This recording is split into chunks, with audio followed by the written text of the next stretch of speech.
let's get ready to jump into the first story.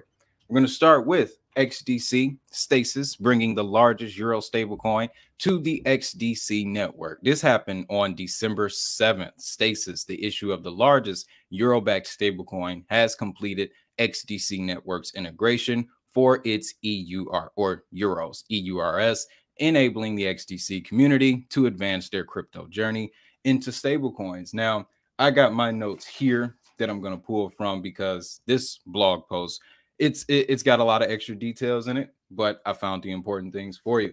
Pretty much, Stasis is a company that started in 2017. It's a European fintech that specializes in commercial use cases of stablecoins. It's backed by various financial bodies in Europe and has already moved about $6 billion in value. Now, we're going to jump over to this page here. It's from July 4th. It was a very interesting day. But Stasis welcomes new player to the Web3 stablecoin arena. This article details the launch of this Stasis Euro stablecoin, excuse me. But what I want to share with you is the interesting details about this stablecoin that are going to add to the XDC's network value once they start running on it.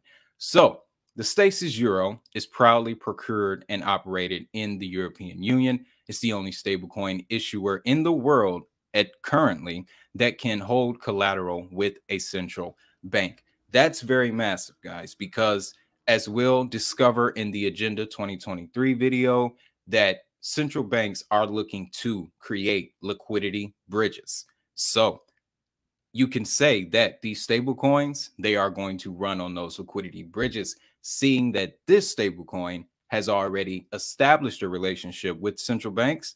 That's going to be very big.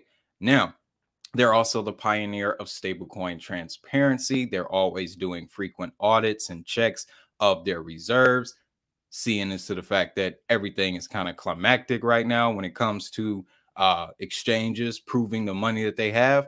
That is also a very good thing to see. And then this part here, these last two, this point about their comparison to Circle, and then we got one more point that's going to bring in a couple other chains that you'll be interested in hearing too. Both institutional and individual accounts are available to Stasis customers from over 175 countries, compared to Circle's 86 countries and institutional accounts only. So that tells you right there, this stablecoin is going to expose XDC to a much bigger market. All of the foundations are being laid, and the stablecoins are coming in at a rapid pace. Again, once I show you that G20 report, guys, it's all going to pull it together and it's going to make sense. But this last point here, I want to share with you.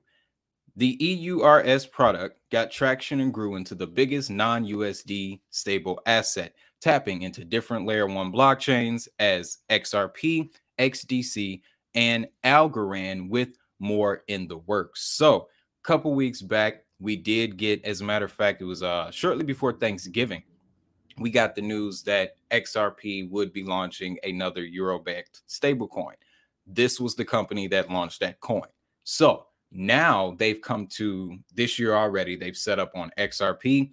Now they're going to XDC. And as you can see, we already have Algorand in the shoot here. That's the top three right there when it comes to payments. Okay, so this was very interesting to me. This stablecoin, this Euro stablecoin expansion, and they're picking XDC. It's good to see our payment coin projects in this position because, like I said, these stablecoin arrangements, they're going to be very crucial because FedNow instant payment system coming next summer. All of the pundits, all of the information that I'm getting is pointing in stablecoin as payments direction, including the regulation, guys. Now, that's what I got for XDC. Let me share this with you too. This was an interview from the man himself, the CEO, founder of XDC Network, and he was basically doing an interview. Andre Casterman, that's the name. He did an interview with Block Data, and I just wanted to share a couple points that I found interesting when they asked how they asked Casterman to break down trade finance use cases on the blockchain. He states that the use case trade finance or origination, they probably miswrote that, but the use case involves transformation of assets into a digital form. This is a big space where corporates are relying on financial institutions to extend liquidity, to provide lending at a transaction level. Here we want to digitize some instruments that laws still require to be materialized on paper, for example, with promissory notes.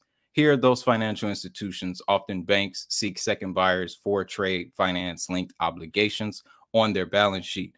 Blockchain is essential here to reduce friction, says Casterman. We can make the distribution process more attractive by accelerating the whole process, decreasing costs for sellers of assets and buyers of assets so that they can increase their margins. So just wanted to share that to give you guys another perspective on how XDC works if you're new to it. Simply, XDC is a alternative to Ethereum with a lot more benefits. We're talking much more secure. We're talking a lot faster. And the addition of being focused in trade finance, that makes them kind of a first mover because there's not a lot of projects focused in that direction.